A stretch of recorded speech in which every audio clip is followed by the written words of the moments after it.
የፌደራል መንግስቱም ሆነ የከተማ አስተዳደሩ ጠቅላይ ሚኒስትር ዶክተር አብይ አህመድ አሊ ባስቀመጡት ቀጥተኛ አቅጣጫ በአንድ መሶብ አገልግሎት ከዚህ ቀደም ዜጎችን ከእንግልት ለመታደግ እየሰራ እንደሆነ ይታወቃል። አሁንም የከተማ አስተዳደሩ ወሳኝ እርምጃን ይዞ ወጥቷል። ብልሹ አሰራርን በሲስተም ትከላከለዋለህ፣ በስርዓት ትከላከለዋለህ። ስለዚህ ይሄ የካሜራ ስርዓት በጣም መበረታታት ያለበት።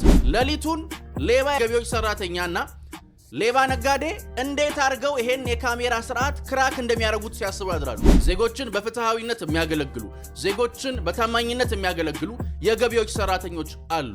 ታማኝ ግብር ከፋዮችን ለብስጭት ለእንግልት የሚዳርጉ ማርመላስ የለመዱ ካላስላሳችሁኝ አንሰራም የሚሉ አጋሰስ ሰዎችም አሉ።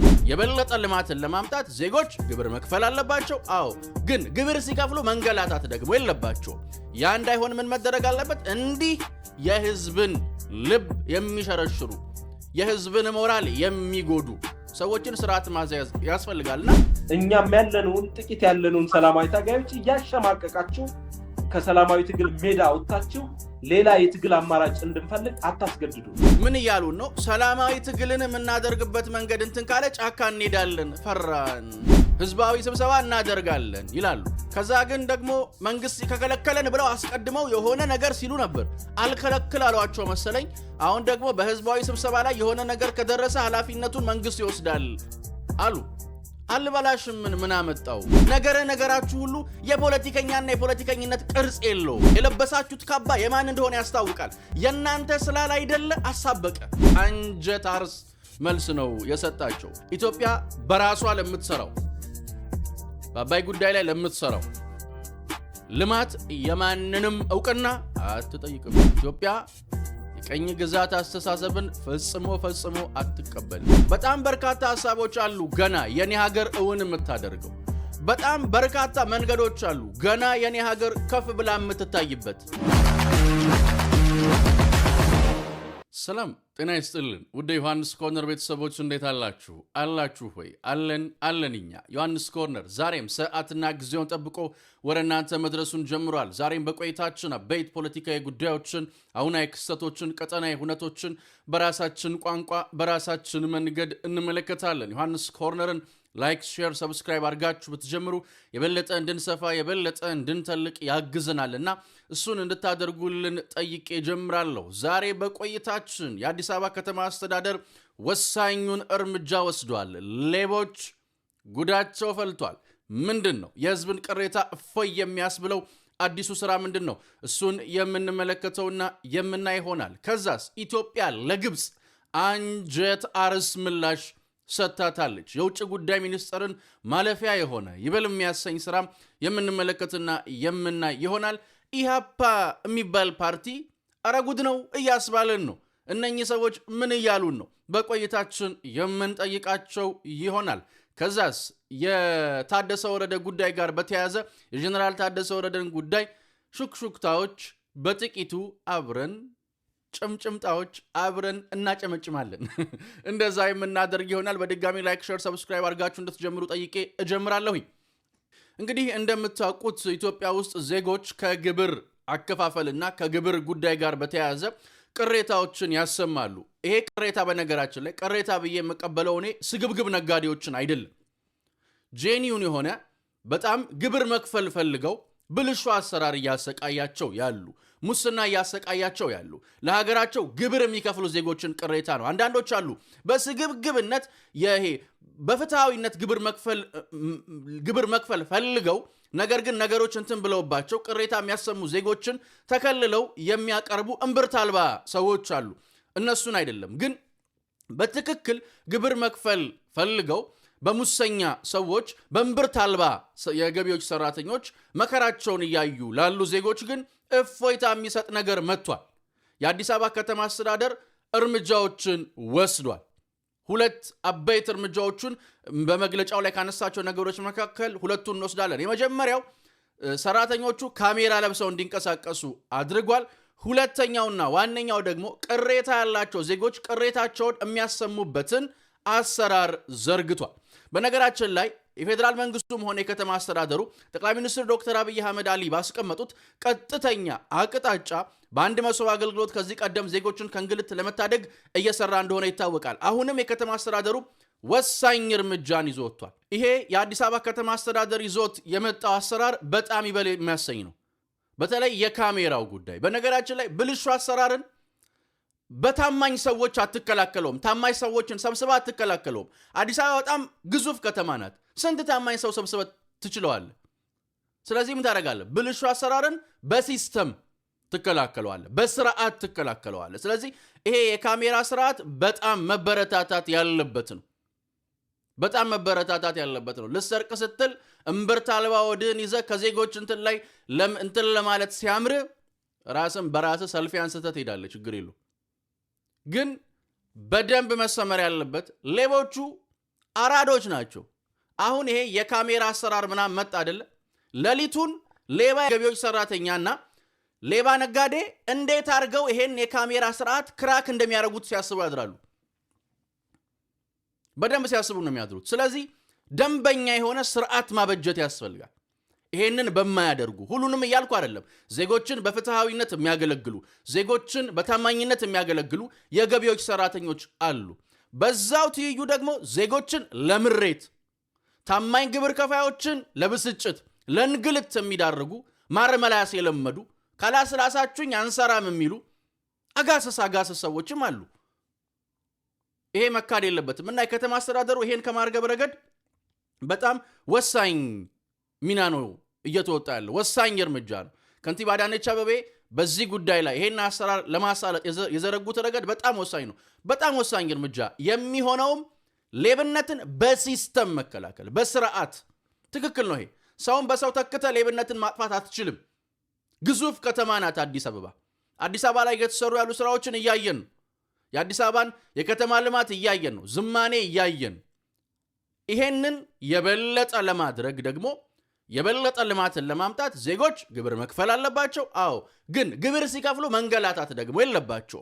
ያ እንዳይሆን ምን መደረግ አለበት? እንዲህ የህዝብን ልብ የሚሸረሽሩ የህዝብን ሞራል የሚጎዱ ሰዎችን ስርዓት ማስያዝ ያስፈልጋልና ይሄ በጣም መልካም የሆነ በነገራችን ላይ ወደ ሌሎች ሴክተሮችም መዛመድ ያለበት ጉዳይ ነው። ይህ ማለት ምንድን ነው? ሁሉም ሴክተር ላይ ካሜራ መገጠም ማለት ላይሆን ይችላል።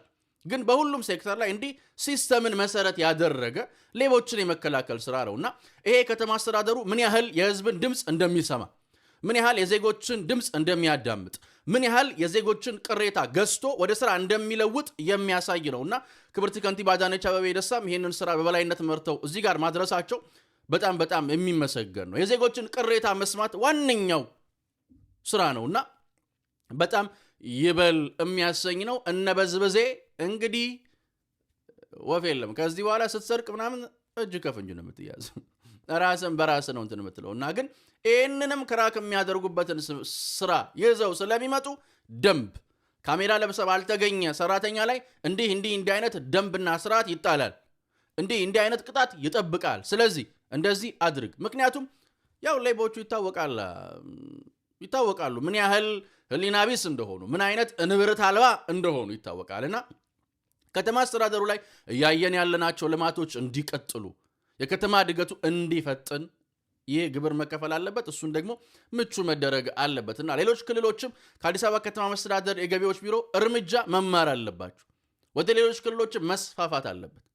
ግብር ከፋይ ዜጎች መማረር የለባቸው። አጭበርባሪዎችን አይደለም። በነገራችን አጭበርባሪ አለ፣ ለሀገሩ ግብር መክፈል የማይፈልግ እንደው ዝም ብሎ ማግበስበስ የሚፈልግም አለ። በዛው ልክ ደግሞ ሰርተው በታማኝነት ግብር መክፈል ፈልገው የሚንገላቱ ዜጎች ደግሞ አሉ። ስለዚህ እሱን ከማርገብ ረገድ የከተማ አስተዳደሩ የወሰደው እርምጃ በጣም ይበል የሚያሰኝ ነው። በጣም በርካታ ጅማሮች በነገራችን ላይ ከተማ አስተዳደሩ እየሰራ ነው። በጣም በርካታ ትጋቶችን፣ በጣም በርካታ ሩጫዎችን እየሰራ ነውና ይሄ በጣም ይበል የሚያሰኝ ነው። በተለይ ጠቅላይ ሚኒስትር ዶክተር አብይ አህመድ የሚያስቀምጧቸው አቅጣጫዎችን ተከትሎ የሚሰሩ ስራዎች እንዲሁም ከተማ መስተዳደሩ በከንቲባ አዳነች አቤቤ እየተመራ እያሳካቸው ያሉ ጉዳዮች ይበል የሚያሰኝ ጉዳይ ነውና በርቱ ተበራቱልን ነው የምንለው። በጣም ወሳኝ ስራዎች በተለይ ከሰሞኑ የሚመረቁ ፕሮጀክቶች የክብርት ከንቲባ በስልጠናዎችና በስብሰባዎች ላይ እየሰጡ ያሉት መመሪያዎች መሬት የረገጡ ናቸው። መሬት የረገጡና ብርቱዋ መቤት በደንብ አድርገው ስራቸውን እየሰሩ እንዳለ እያየን ነው። ይሄ ሰሞኑን የተሰራውም ስራ በደንብ ያወጡት ህግና ደንብ በደንብ የዜጎችን ድምፅ እንደሚያደምጡ የሚያሳይ ነውና እጅግ አድርገን እናመሰግናለን። በርቱ ለማለት ያህል ነው ይህንን ያነሳ ነው። ሌቦች ደግሞ ወዮላችሁ ለማለት ነው። ይህ በእንዲህ እንዳለ ኢህአፓ ፓርቲ ምን እያለን ነው? ምንድን ነው የሚለን ያለው ብሎ መጠየቅ ወሳኝ ሆኖ አግኝቼዋለሁ። እስቲ ይህንን ቪዲዮ አይተን እንምጣ። አስገድደ ሁሉንም እስር ቤት መላው የኢትዮጵያ ህዝብ እስር ቤት አስገብተ ልትቋቋሟችን አምባገነንነት አያዋጣም። ብቸኛው መፍትሄ የሰላማዊ ትግል በሮችን መክፈት ነው። አሜሪካ፣ አውሮፓ፣ በመላው ዓለም ሰላም የሆኑት ሰላማዊ ትግል በሮችን እንደ ልብ ስለከፈቱ። ስለዚህ የሰላማዊ ትግል በሮች መዝጋት የትጥቅ ትግል በሮችን መክፈት ስለሆነ እኛም ጥቂት ያለነውን ሰላማዊ ታጋዮች እያሸማቀቃችሁ ከሰላማዊ ትግል ሜዳ አውጥታችሁ ሌላ የትግል አማራጭ እንድንፈልግ አታስገድዱ። ይህንን የሚሉት የፓርቲው መሪ ናቸው። ጫካ ልትሄዱ ነው? ወይኔ ፈራን። ልትዘምቱ ፈራን። ወይኔ ጉዳችን። በጣም ፈራን። ምንድነው ታስፈራሩን? ማለት አልከለክል አሏቸው እንዴ? ቆይ አልከለክል ብሏቸው ነው መሰለኝ። ህዝባዊ ስብሰባ እናደርጋለን ይላሉ። ከዛ ግን ደግሞ መንግስት ከከለከለን ብለው አስቀድመው የሆነ ነገር ሲሉ ነበር። አልከለክል አሏቸው መሰለኝ። አሁን ደግሞ በህዝባዊ ስብሰባ ላይ የሆነ ነገር ከደረሰ ኃላፊነቱን መንግስት ይወስዳል አሉ። አልበላሽም ምን አመጣው? ሲጀመር ይሄ ፓርቲ እኔ ግራ ነው የሚገባኝ። ማለት በከተማ የጫካዎቹ አምባሳደር ነው ይመስለኝ። እንደው አንዳንድ መረጃዎች ይታወቃሉ እኮ ሊቀመንበሩ የት እንደነበሩ፣ ምን ሲያደርጉ እንደነበረ፣ የት ምን ይታወቃል እኮ። አሁን ምን እያሉን ነው? ሰላማዊ ትግልን የምናደርግበት መንገድ እንትን ካለ ጫካ እንሄዳለን። ፈራን። ጸጋዬ ገብረመድህን ፈራን፣ ፍቅር ፈራን የሚል ግጥም አላቸው። ፈራን፣ የእናንተን መዝመት ፈራን በጣም። ሲጀመር መንግስት ሰላማዊ ትግልን እንዳታደርጉ እንደው እክል ከፈጠረ በራሱ ጥያቄያችሁን የምታቀርቡበት የህግ ማዕቀፍ አለ ኢትዮጵያ ውስጥ። ፓርቲዎች ሐሳባቸውን በሰላማዊ መንገድ መሸጥ ካልቻሉ፣ አስቻይ ሁኔታ ካልተፈጠረላቸው መንግስትን የሚጠይቁበት ህግና ስርዓት አለ እንጂ መንግስት እንትን አለኝና በመሳሪያ እንትን እልሃለሁ፣ አመፅ እቀሰቅስብሃለሁ ማለት ድሮ ልጅ እያለን አሉ አንዳንድ ልጆች እዚህ አፍንጫችን ስር ይገቡና እስቲ ንካኝ የሚሉ ማለት እስቲ ንካኝ የሚሉትን ልጆች ነው የሆናችሁብን። ነገራችሁ ሁሉ የፖለቲከኛና የፖለቲከኝነት ቅርጽ የለውም። የራሳችሁ ስላል አይደለ በልካችሁ አለበሳችሁትም። እያረጋችሁት ያለውን ትግል ነው የምትሉት። ፈንግሊውን ትግል እኔ አላቅም፣ ግን በልካችሁ አለበሳችሁትም። የምታደርጉት ትግል የማን እንደሆነ ያስታውቃል። የለበሳችሁት ካባ የማን እንደሆነ ያስታውቃል። የእናንተ ስላል አይደለ አሳበቀ። ምን ነው የተወሶ ጃኬት ነው እንዴ እንደሚባሉት ሰዎች ነው የሆናችሁት። ማን አውሩ እንደሚላችሁ የማን ቃል እንደሆነ ከማን እንደተዋሳችሁት ያስታውቃል። አሁን እንትናውን እንዴት አይነት ነገር ነው? ነገ ስለሚያመኝ ትምህርት ቤት አልመጣም እንደሚለው ልጅ ነው የሆናችሁት። ዛሬ ላይ ሆናችሁ አይ ነገ ያመኛል ቲቸር አልመጣም እንዳለው ልጅ። ህዝባዊ አመፅ ላይ እንትን ካለ መንግስት ነው የምንጠይቀው። መች ተሰበሰባችሁ? መች ተደረገ? ምንድነው? ስለምንድን ነው የምታወሩት? እነኚህ ሰዎች ማለት ለህዝባዊ ስብሰባችሁ ለፓርቲያዊ ስብሰባ ነው? ለምንድን ነው የፈለጋችሁት? እኔ ለምርጫ እየተዘጋጃችሁ መሆኑን እንጃ። ምርጫ እንትን ማስመዝገባችሁን እናንተ ታውቃላችሁ። እጩ አስመዝግባችኋል አላስመዘገባችሁም እናንተ ታውቃላችሁ ስራችሁን። ለምርጫም እየተዘጋጃችሁ አይደለም፣ ለሌላ ነገር ነው እየተዘጋጃችሁ ያላችሁት። እኔ ኢትዮጵያን ወደ 60ዎቹ መልሳችሁ እንደዛ ማድረግ ፈልጋችሁ ነው? አይገባኝም። ማለት በግድ ተጣሉኝ፣ በግድ ንኩኝ፣ አጀግኑኝ አይነት ነገር ነው ይመስለው ነገራቸው። እንዴ አልበላሽም ምን አመጣው? እኔ ያዝውኛ እንትን ካሉን ጫካ እንገባለን። ይሄ በጣም ከህግና ከእንትን የተጣላ ነው፣ ከሐሳበኝነት የተጣላ ነው። በሰላማዊ ትግል እንቀሳቀሳለሁ የሚል ፓርቲ እንዲህ አይነት እንትን መናገር የለበትም። በቃ በህግ ማዕቀፍ መዳኘት የምትችልበት ስርዓት አለ። በህጋዊ መንገድ ስርዓት እንትን ትላለህ። እኔ አንዳንዶች ራሳቸውን የፖለቲካ ሜሲ አርገው ስለሚያውቁ ነው እንደሚሆኑት። የእናንተ አይደለም ይሄ። እኔ የፓርቲው አባላቶች አሉኝ የሚላቸው አባላቶች ይሄን የሚያውቁ አይመስለኝም። አስተዳደራዊ የሆኑ ፖለቲካዊ ግልሙትናዎች ኢትዮጵያን ማተራመስ ከሚፈልጉ ኃይሎች ጋር በተፈጠረ ጋብቻ እየተፈጸመ ያለ ነው ይመስለኝ። እንዴ በግድ ነው እንዴ? በግድ ንኩን፣ በግድ ከልክሉን፣ በግድ እንትን ምንድን ነው የምትሉት? በጣም ነው እንደሚያማችሁ። ይሄ ሰውዬ እኮ የማይታወቅ ነው እንደሚመስለው፣ የማትታወቅ ነው እንደሚመስል ምን ነው የሚያም እንዴ? የት እንደነበረ በምን በኩል ዶላር ምን እንዴ ይታወቃል እኮ። ምን ሆነ ነው? እኔ አንዳንድ ሰዎች ይገርመኛል ማለት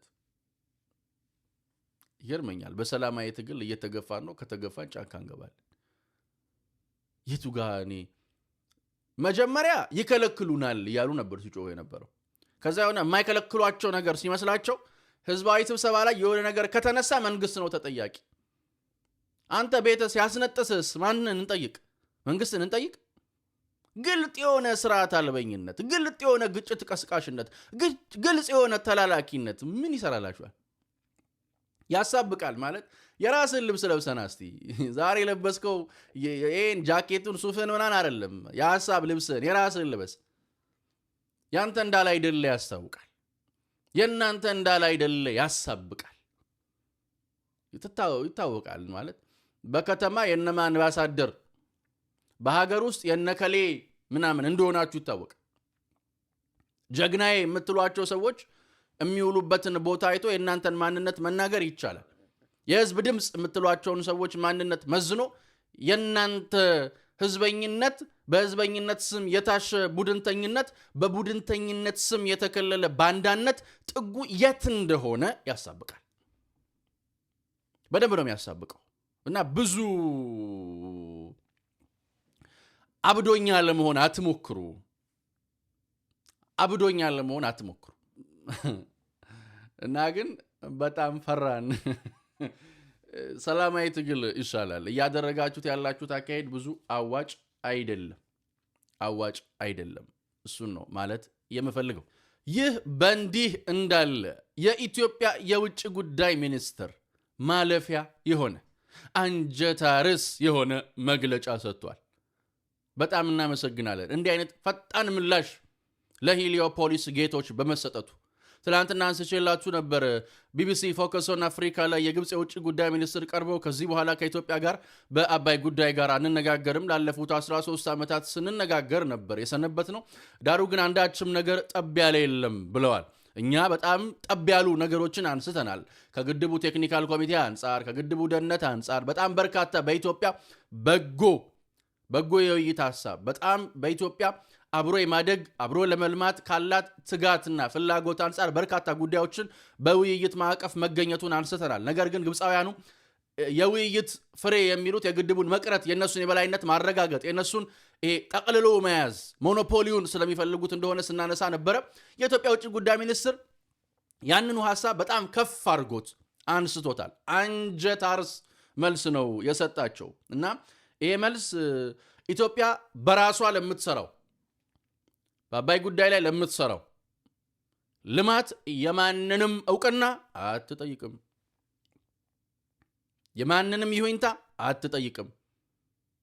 ይሄ በነገራችን ላይ ለግድቡ እውቅና አንሰጥም ላሉትም መልስ የሚሆን የማንንም ይሁንታ ኢትዮጵያ አትጠይቅም፣ የማንንም እውቅና አትጠይቅም። የኛ ሀገር ማንንም አትጎዳም፣ ማንም ላይ ጉዳት አትሰነዝርም፣ የትኛውንም ጎረቤቶቿን የሚጎዳ ስራ አትሰራም። ነገር ግን ሐቅና እውነቷንም አሳልፋ አትሰጥም። ይህንን ነው የውጭ ጉዳይ ሚኒስትር አጽንኦት ሰጥቶ የተናገረው። ኢትዮጵያ ማንንም አታስፈቅድም። ሁለተኛው ደግሞ ኢትዮጵያ ይሄ በ21ኛው ክፍለ ዘመን መራመድ የሌለበትን ግብፅ እያራመደችው ያለውን የቀኝ ግዛት አስተሳሰብ እንደማትቀበለውም ተናግራል። ኢትዮጵያ በተደጋጋሚ በግብጽ ባለስልጣናት በኩል የሚደረግባትን ከንግግር ይልቅ ጠባጫሪነትን የተከለለ እንቅስቃሴም እንደማትቀበለው አጽንኦት ሰጥታ አስረድታለች። ኢትዮጵያ የቀኝ ግዛት አስተሳሰብን ፈጽሞ አትቀበልም። ግብጽ የውይይቱ ፍሬ አልባነት የለውም የምትለው ይሄ ለመጠቅለል ከነበራት ፍላጎት አንጻር ነው። ሞኖፖሊውን ነው። ግን ያ አይደለም። ኢትዮጵያ እሱን በደንብ አድርጋ እንደምትከላከለው አንስተዋል። እና ደግሞ ግብጽ ሆይ ንቂ፣ ከ21ኛው ክፍለ ዘመን አስተሳሰብ ጋር ለመራመድ ጊዜው አሁን ነው ተብላለች። ንቂ። ነቅተው ካልወረዱ እንግዲህ ከወረዱ በኋላ መባነን እንዳይኖር ንቂ። ከ21ኛው ክፍለ ዘመን አስተሳሰብ ጋር ለመዛመድ አሁን ነው ጊዜው። ኢትዮጵያ በጣም በተደጋጋሚ ታነሳለች። በጣም በርካታ ፕሮጀክቶች አሉ ገና የኔ ሀገር የምታሳካው። በጣም በርካታ ሀሳቦች አሉ ገና የኔ ሀገር እውን የምታደርገው። በጣም በርካታ መንገዶች አሉ ገና የኔ ሀገር ከፍ ብላ የምትታይበት። እሱን ማወቅ ያስፈልጋል። እሱን መዘንጋት አያስፈልግም። እና ግብጽ ሆይ ንቂ ተብላለች። የውጭ ጉዳይ ሚኒስትር ያወጣው መግለጫ በጣም ወሳኝ ነው። የውጭ ጉዳይ ሚኒስትር መስሪያ ቤት የሰጠው ፕሬስ ስቴትመንት በጣም ወሳኝ ነው። እውነት አለን፣ እውነታችንን መግለጥ እንደዚህ በፍጥነት በጣም ፈጣን ምላሽ ነው።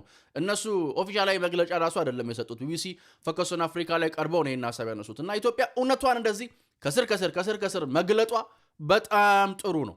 ለዚህም የውጭ ጉዳይ ሚኒስትር መስሪያ ቤቱን እጅግ አድርገን እናመሰግናለን ነው የምንለው። ይህ በእንዲህ እንዳለ በታደሰ ወረደ ጉዳይ አንዳንድ ጭምጭምታዎች እየተሰሙ ነው። ይህም ጭምጭምታ ጀነራል ታደሰ ወረደ በትግራይ ስራቸውን መቀጠል እንዳልቻሉ በጣም ከፍተኛ የሆነ ጫና እየተደረገባቸው እንደሆነ ከህወሓት በኩል እየተነሳ ነው። የግድያ ሙከራዎችም ተደርገውባቸው እንደነበረ እየተሰማ ነው። እንግዲህ ስንል የነበረው ይሄንን ነው ማለት ሁለት እንደዚህ ብለው ህወሓት እንድትወድ መፍጨርጨር ምንም አያመጣም። ባለ ጊዜ ስልጣን ላይ በቆየባቸው ጊዜ ጊዜያዊ አስተዳደሩ በተያዘበት ጊዜ ለህዝብ የሚጠቅም ነገር መስራት ነው ስንል የነበረው ጉዳይ ይህ ነው። እንግዲህ በደንብ የጠራ ነገር ደግሞ ሲኖረው በደንብ አድርገን በስፋት ይህንን ጉዳይ እናነሳለን። እንዲህ አይነት ጭምጭምታዎች እየተሰሙ ነው። አብረን እናጨምጭማቸው ብዬ ነው ወደ እናንተ ይዤው የመጣሁት።